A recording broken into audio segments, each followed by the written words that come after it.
റഷ്യയുടെ കേഴ്സ്ക് nuclear power പ്ലാന്റിന് നേരെ വീണ്ടും ഒരു ഡ്രോൺ ആക്രമണം, സൂയിസൈഡ് ഡ്രോൺ ആക്രമണം ഉക്രൈൻ ചെയ്യാൻ ശ്രമിച്ചു.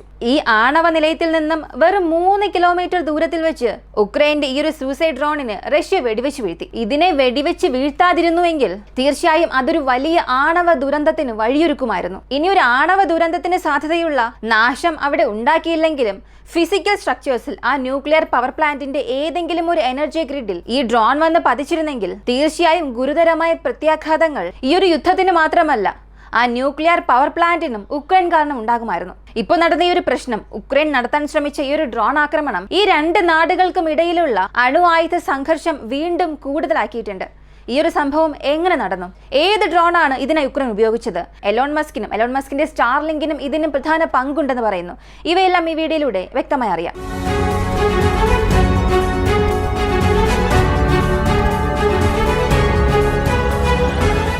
ഈ സംഭവം എങ്ങനെ നടന്നു, എവിടെ നടന്നു, ഇതൊക്കെ നമുക്ക് ആദ്യം അറിയാം. ഇത് കഴിഞ്ഞ് ഇതിന് ഏത് രീതിയിലുള്ള ഡ്രോൺ ആണ് ഉപയോഗിച്ചത്, ഇതിനും സ്റ്റാർലിങ്ങിനും എന്ത് ബന്ധമാണ് ഉള്ളതെന്ന് അറിയാം. ഈ സംഭവം നടന്നത് റഷ്യയ്ക്കും ഉക്രൈനും ഇടയിലുള്ള ആ ന്യൂട്രലൈസ്ഡ് സ്ഥലമാണ്. ഇപ്പോൾ റഷ്യയുടെ ടെറിട്ടറിക്കുള്ളിൽ ഉക്രൈന്റെ സൈനികരുണ്ട്.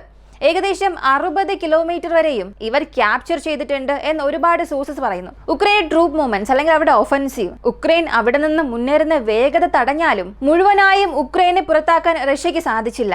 അതിനാൽ ഒരു ബഫർ സോൺ പോലെ അതിനെ ക്രിയേറ്റ് ചെയ്തിട്ടുണ്ട്. ഒരു ആക്റ്റീവ് ബഫർ സോണായി റഷ്യ ഉക്രൈൻ യുദ്ധത്തിൽ ആ ഒരു സ്ഥലം മാറിയിട്ടുണ്ട്. അവിടെ നിന്നും ഒരു 50 കിലോമീറ്റർ മാത്രം ഈ കറന്റ് ബഫർ സോണിനും കേഴ്സ്ക് ന്യൂക്ലിയർ പവർ പ്ലാന്റിനും ഇടയിലെ ദൂരം വെറും 50 കിലോമീറ്റർ മാത്രമാണ്. അവിടെ റഷ്യയുടെ സുരക്ഷാ സേന ഒരു കാര്യം ശ്രദ്ധിച്ചു. അകത്ത് വൺ വേ സൂയിസൈഡ് ഡ്രോൺ വരുന്നുണ്ട്. 3-ൽ കൂടുതൽ ഡ്രോൺസ് വരുന്നു എന്നുള്ളത് ഇവർ ഐഡന്റിഫൈ ചെയ്തു. ഇങ്ങനെ ഐഡന്റിഫൈ ചെയ്തതിനു ശേഷം ഈ ഒരു ഡ്രോണിനെ വെടിവെച്ച് വീഴ്ത്താനുള്ള ശ്രമങ്ങൾ നടന്നു. തുടക്കത്തിൽ ഈ ഒരു യുദ്ധം തുടങ്ങുമ്പോൾ 2022-ൽ ഈ ആണവ നിലയത്തെ ചുറ്റി വലിയ രീതിയിലുള്ള സുരക്ഷയൊന്നും നൽകിയിട്ടില്ല. എന്നാൽ എപ്പോഴാണ് ഓഗസ്റ്റ് മാസത്തിൽ ഈ ഒരു ഒഫൻസീവ് ഉക്രൈൻ ആരംഭിച്ചതിന് ശേഷം റഷ്യൻ ഭാഗങ്ങളിലേക്ക് ഉക്രൈന്റെ ഒഫൻസീവ് ആരംഭിച്ചത്, അപ്പോൾ മുതൽ പല ഘട്ട സുരക്ഷ ഈ ആണവ നിലയത്തിന് നൽകുന്നു. ഇലക്ട്രോണിക് ജാമിംഗ് യൂണിറ്റ്സ്, അതുകൂടാതെ ആക്റ്റീവ് റേഡാർ സ്റ്റേഷൻ, ഇങ്ങനെ ഈ കേഴ്സ്ക് ന്യൂക്ലിയർ പവർ പ്ലാന്റിനെ ചുറ്റി വ്യോമ പ്രതിരോധ തന്ത്രം തന്നെ അവർ നിർമ്മിച്ചു. ആ ഒരു നിലയത്തിൽ കൂടുതൽ പ്രശ്നമൊന്നും വരാതിരിക്കാനായി ഇങ്ങനെയുള്ള ഈ യൂണിറ്റ്സ് അകത്തേക്ക് വരുന്ന ഡ്രോണിനെ ഐഡന്റിഫൈ ചെയ്തതിനു ശേഷം ഇലക്ട്രോണിക് ജാമിംഗ് യൂണിറ്റ്സും റഷ്യയുടെ വ്യോമ പ്രതിരോധ സിസ്റ്റവും ഈ ഒരു ഡ്രോണിനെ വെടിവെച്ച് വീഴ്ത്താനുള്ള ശ്രമങ്ങൾ എടുക്കുന്നു. ഇതിൽ 2 ഡ്രോൺസിനെ ആകാശത്തിന് നടുവിൽ വെച്ച് തന്നെ വെടിവെച്ച് വീഴ്ത്തുന്നു. ഒരു ഡ്രോൺ ഇലക്ട്രോണിക് വാർഫെയർ സിസ്റ്റം വഴി താഴെ തറയിലേക്ക് വീഴുന്നു. ചെറിയ കേടുപാടുകളോടുകൂടി ആ ഒരു ഡ്രോണിനെ റഷ്യൻ സൈന്യം പിടിച്ചെടുക്കുന്നു. അതിലൊരു ഉയർന്ന സ്ഫോടക വസ്തു ഉണ്ടായിരുന്നു. ഏകദേശം 5 മുതൽ 9 കിലോ വരെയുള്ള സ്ഫോടക വസ്തുക്കൾ ഉണ്ടായിരുന്നതായി ആദ്യഘട്ട വിവരങ്ങൾ പറയുന്നു. ഇത് സംബന്ധിക്കുന്ന ചില ഇമേജസും ഓൺലൈനിൽ വളരെ വേഗത്തിൽ പടരുന്നു. ഇനി ഉക്രൈൻ ഈ സംഭവത്തിന് വേണ്ടി ഏത് ഡ്രോൺ ഉപയോഗിച്ചു എന്ന് നോക്കിയാൽ പെലൻസിയ കെമിക്കസ്. ഇത് ഉക്രൈൻ നിർമ്മിച്ച വളരെ പ്രധാനപ്പെട്ട ലോങ് റേഞ്ച് മിസൈൽ ഡ്രോൺ എന്ന് പറയാം. കാരണം അത്രത്തോളം ഉക്രൈനെ കൊണ്ട് ഇതിനെ പല ഓപ്പറേഷൻസിൽ ഉപയോഗിക്കാൻ സാധിക്കും. ഇതിന്റെ റേഞ്ച് ഏകദേശം 700 മുതൽ 900 കിലോമീറ്റർ വരെയുമുണ്ട്. തുടർച്ചയായി ഈ ഒരു ഡ്രോണിനെ സൂയിസൈഡ് ഓപ്പറേഷൻസിനും സർവൈലൻസിനും വേണ്ടി നമുക്ക് ഉപയോഗിക്കാൻ സാധിക്കും. ഈ ഒരു ഡ്രോണിനെ റഷ്യക്കെതിരെ ഉക്രൈൻ ഇതിന് മുൻപ് ഉപയോഗിച്ചിട്ടുണ്ടോ എന്ന് നോക്കിയാൽ ഈ ഓയിൽ ഡെപ്പോയിൽ നടത്തിയ ആക്രമണം, അതിലും ഉക്രൈൻ ഈ ഒരു ഡ്രോൺസിനെയാണ് ഉപയോഗിച്ചത്. കൂടുതൽ എക്സ്പ്ലോസീവ്സിനെ കൊണ്ടുപോയി ഒരു വലിയ നാശം വരുത്താൻ ഈ ഒരു ഡ്രോൺ ഉക്രൈൻ ഇപ്പോൾ വരെയും ഉപയോഗിക്കുന്നുണ്ട്. അതിനാൽ ഈ ഡ്രോൺ ഉക്രൈന് പല സ്ഥലങ്ങളിൽ പല രീതിയിലുള്ള സഹായം ചെയ്തുകൊണ്ടിരിക്കുകയാണ്. ഇനി സ്റ്റാർലിങ്കിനും ഇതിനും എന്താണ് ബന്ധം? എലോൺ മസ്കിനും ഇതിനും എന്താണ് ബന്ധമെന്ന് ചോദിച്ചാൽ, പൊതുവെ ഇങ്ങനെയുള്ള ഡ്രോൺസ് അകത്തേക്ക് പോകുന്നുവെന്നുണ്ടെങ്കിൽ അതിന് തുടർച്ചയായ ഒരു കമ്മ്യൂണിക്കേഷൻ, ഇന്റർനെറ്റ് കണക്ഷൻ ആവശ്യമാണ്. അങ്ങനെ ഇന്റർനെറ്റ് കണക്ഷൻ ഇതിന് തുടർച്ചയായി ലഭിക്കുമ്പോൾ ഹൈ വാല്യൂ ടാർഗറ്റ്സിനെ പ്രിസിഷൻ സ്ട്രൈക്ക് ചെയ്യാൻ സാധിക്കും. എത്ര തന്നെ 2022 മുതൽ സ്റ്റാർലിങ്ക് ഉക്രൈനിൽ അവൈലബിൾ ആണെങ്കിലും ഒഫൻസീവ് ഓപ്പറേഷന് വേണ്ടിയിട്ടുള്ള ഒരു നിരോധനം അതിലുണ്ടായിരുന്നു. റഷ്യയുടെ പൊസിഷൻസിൽ നടത്തുന്ന ടാർഗറ്റ് അറ്റാക്കിന് ഉക്രൈന് ഞങ്ങൾ സ്റ്റാർലിങ്ക് നൽകുകയില്ല എന്ന് എലോൺ മസ്ക് ഒരു പ്രഖ്യാപനം നടത്തിയിരുന്നു.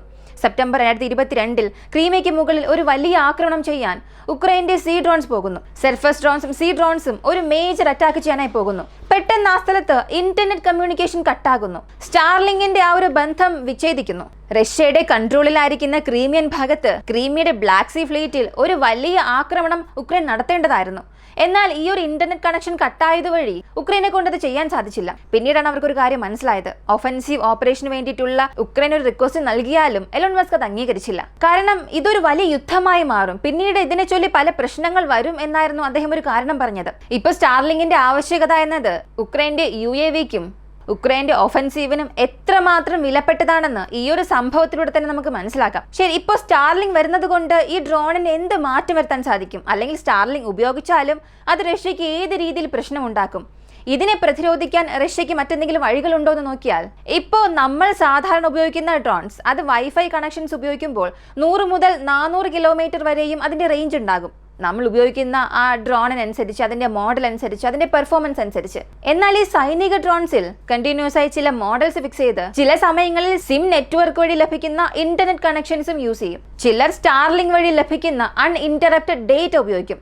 ലോകത്തിലെ ഏത് മൂലയിൽ നിന്ന് വേണമെങ്കിലും ഉപയോഗിക്കാൻ കഴിവുള്ള ആ ഡേറ്റ നെറ്റ്വർക്കും ഉപയോഗിക്കും. ഇപ്പോൾ ഉക്രൈൻ സ്റ്റാർലിങ്കിന്റെ ആക്സസ് വാങ്ങുകയാണെങ്കിൽ റഷ്യയുടെ ബോർഡറിൽ നിന്നും 900 കിലോമീറ്റർ വരെയും പോയി ആക്രമിക്കാൻ സാധിക്കും. കാരണം ഈ ഒരു ഡ്രോണിന്റെ റേഞ്ച് 700 മുതൽ 900 കിലോമീറ്റർ വരെയും ഉണ്ട്. ഇത് പ്രീ പ്ലാൻഡ് ടാർഗറ്റ് അല്ലെങ്കിൽ പ്രീ പ്ലാൻഡ് പ്രൊജക്ടൈലിനെ പോയി ആക്രമിക്കാൻ കഴിവുള്ള ആ ഒരു ഡ്രോൺ അല്ല.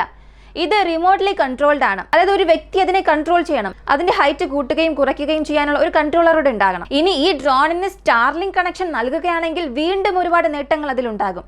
ഒരു പ്രത്യേക സ്ഥലത്തേക്ക് പോകുമ്പോൾ അല്ലെങ്കിൽ എയർ ഡിഫൻസ് സിസ്റ്റം കൂടുതലുള്ള ഒരു സ്ഥലത്തേക്ക് പോകുമ്പോൾ വളരെ ലോ ആൾട്ടിറ്റ്യൂഡിൽ പറപ്പിക്കുന്നത് വഴി ഈ ഡ്രോണിനെ എയർ ഡിഫൻസ് സിസ്റ്റത്തിൽ നിന്നും രക്ഷപ്പെടുത്താൻ സാധിക്കും. അതുകൂടാതെ മെനുവർ ചെയ്യാനും സാധിക്കും. അകത്തേക്ക് ഒരു ത്രെഡ് വരുന്നു എന്നുണ്ടെങ്കിൽ അതിനെതിരെ ഈ ഡ്രോണിനെ മെനുവർ ചെയ്യുന്നത് വഴി ഈ ഒരു ഡ്രോണിനെ ആ ത്രെഡിൽ നിന്നും ഉക്രൈനെ കൊണ്ട് രക്ഷിക്കാൻ സാധിക്കും. ടാർഗറ്റിന്റെ കോർഡിനേറ്റ്സ് തുടർന്ന് സ്റ്റാർലിങ്ക് വഴി ഈ ഒരു ഡ്രോണിനെ നൽകിക്കൊണ്ടിരിക്കുമ്പോൾ കൃത്യമായി മീറ്ററുകൾ പോലും ചലിക്കാത്ത രീതിയിൽ ലക്ഷ്യത്തിലേക്ക് അതിനെ കൊണ്ടുപോയി ആക്രമിക്കാൻ സാധിക്കും. ഇപ്പോൾ സ്റ്റാർലിങ്കിന്റെ ഇന്റർനെറ്റ് ഈ ഡ്രോണിന് എത്രത്തോളം അത്യാവശ്യമാണെന്ന് ഈ കാര്യത്തിലൂടെ തന്നെ മനസ്സിലായിട്ടുണ്ടാകും. ശരി, ഇതിപ്പോൾ റഷ്യയെ കൊണ്ട് ഒന്നും ചെയ്യാൻ സാധിക്കില്ലേ? അല്ലെങ്കിൽ സ്റ്റാർലിങ്കിന്റെ സാറ്റലൈറ്റ്സിനെ ജാം ചെയ്യാൻ സാധിക്കില്ല എന്ന് ചോദിച്ചാൽ, സാറ്റലൈറ്റിനെ ജാം ചെയ്യുക അല്ലെങ്കിൽ അതിനെ സ്പൂഫ് ചെയ്യുക എന്നുള്ളത് രണ്ടാമത്തെ കാര്യമാണ്. ഒരുപക്ഷെ സ്റ്റാർലിങ്കിന്റെ സഹായത്തോടു കൂടി ഈ ഡ്രോൺ അകത്തേക്ക് വന്നാൽ, അല്ലെങ്കിൽ സ്റ്റാർലിങ്കിന്റെ സഹായം ഇല്ലാതെ ഈ ഡ്രോൺ അകത്തേക്ക് വന്നാലും പ്രധാനപ്പെട്ട 3 മെത്തേഡ്സ് വഴി മാത്രമേ ഈ ഡ്രോണിനെ ഇന്റർസെപ്റ്റ് ചെയ്യാൻ സാധിക്കൂ. ഒന്നാമത്തേത് ഫിസിക്കലായി ആ ഡ്രോണിനെ വെടിവെച്ച് വീഴ്ത്തുക.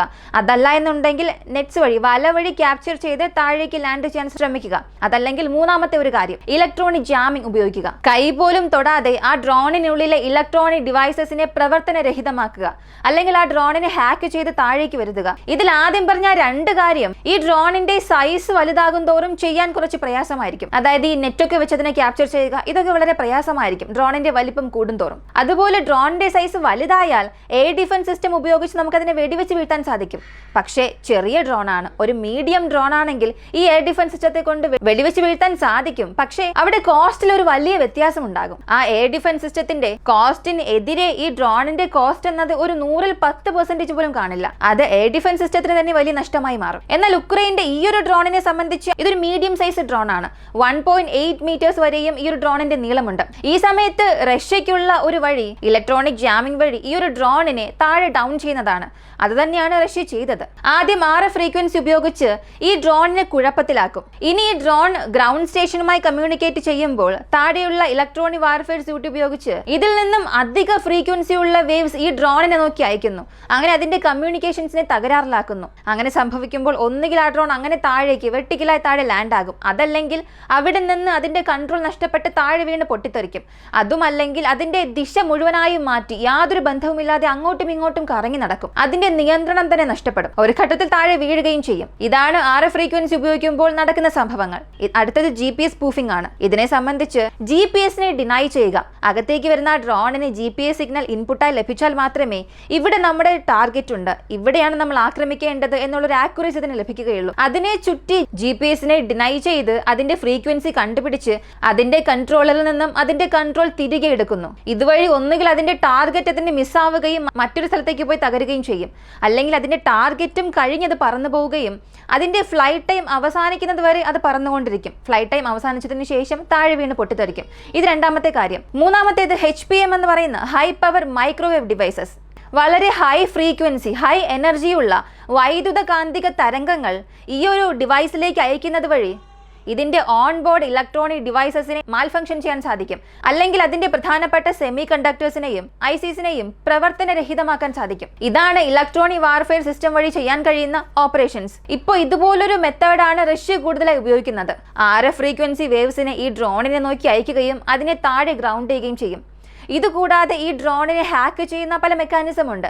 പക്ഷെ എഫക്റ്റീവായ മെത്തേഡ് ഈ ഒരു 3 മാത്രമാണ്. അങ്ങനെ ഇപ്പോ റഷ്യക്കുള്ളിലേക്ക് നുഴഞ്ഞു കയറിയ ആ ഡ്രോണിനെ 60 കിലോമീറ്റർ ദൂരത്തിൽ വെച്ച് തന്നെ റഷ്യ വിജയകരമായി ഇന്റർസെപ്റ്റ് ചെയ്തു. റഷ്യ ആ ഡ്രോണിനെ താഴെ ഇറക്കി. എന്നാൽ ഒരു പക്ഷേ ഇപ്പോൾ സ്റ്റാർലിങ്കിന്റെ സഹായം ഇതിന് ലഭിച്ചില്ല. വരും കാലങ്ങളിൽ ലഭിക്കുകയാണെങ്കിൽ, അല്ലെങ്കിൽ അതുവരെയും യുദ്ധം നീണ്ടുകൊണ്ട് പോവുകയാണെങ്കിൽ റഷ്യയെ കൊണ്ട് അത്രത്തോളം എളുപ്പത്തിൽ ഈ ഡ്രോൺസിനെ ന്യൂട്രലൈസ് ചെയ്യാൻ സാധിക്കില്ല. ഇനി അതിനുവേണ്ടി പുതിയ മെത്തേഡ്സ് അവർ കണ്ടുപിടിക്കേണ്ടി വരും. ഇത് പറയാൻ കാരണം സ്റ്റാർലിങ്ക് നെറ്റ്വർക്ക് ഉപയോഗിച്ചുകൊണ്ട് അകത്തേക്ക് വരുന്ന ഒരു ഡ്രോണിനെ ന്യൂട്രലൈസ് ചെയ്യണമെന്നുണ്ടെങ്കിൽ സ്റ്റാർലിങ്കിന്റെ ആ സിഗ്നൽസിനെ തന്നെ കുഴപ്പിക്കണം. അതുമല്ലെങ്കിൽ ഒരു ഘട്ടത്തിന് ശേഷം ആ സ്റ്റാർലിങ്കിന്റെ ഡേറ്റ കണക്ടിവിറ്റി ഇവർ നശിപ്പിക്കണം. അതൊരു സാധാരണ കാര്യമാണോ, അല്ലെങ്കിൽ ഇതിന് എന്തെങ്കിലും പോസിബിലിറ്റീസ് ഉണ്ടോ നോക്കിയാൽ ഒരിക്കലുമില്ല.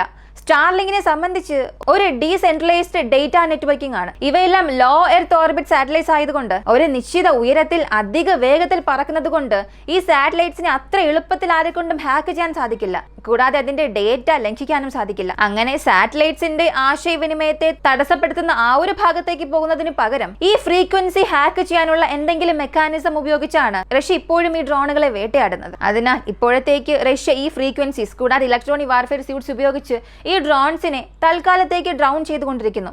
ഇപ്പോൾ നടന്നുകൊണ്ടിരിക്കുന്ന ഈ കാര്യങ്ങൾ റഷ്യയ്ക്കുള്ളിൽ ഒരു വലിയ ഭീതി ഉണ്ടാക്കിയിട്ടുണ്ട്. കാരണം ന്യൂക്ലിയർ പവർ പ്ലാന്റിൽ ഏതെങ്കിലും ഒരു ദുരന്തം സംഭവിച്ചാൽ റഷ്യയുടെ കേഴ്സ് ഭാഗത്ത് ഒരു ആണവ ദുരന്തം ഉണ്ടാകാനുള്ള സാധ്യതയുണ്ട്. ഇതുവഴി ഉക്രൈനും ചില അപകട സാധ്യതയുണ്ട്.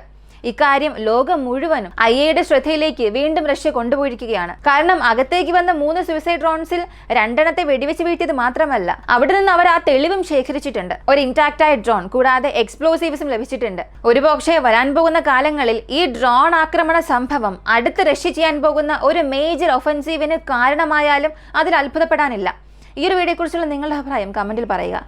വീഡിയോ ഇഷ്ടമായാൽ ലൈക്ക് ചെയ്യുക, ഷെയർ ചെയ്യുക. നമ്മുടെ ചാനൽ ആദ്യമായി കാണുന്നവരാണെങ്കിൽ മറക്കാതെ സബ്സ്ക്രൈബ് ചെയ്ത് സപ്പോർട്ട് ചെയ്യുക. മറ്റൊരു വീഡിയോയുമായി വീണ്ടും കാണാം.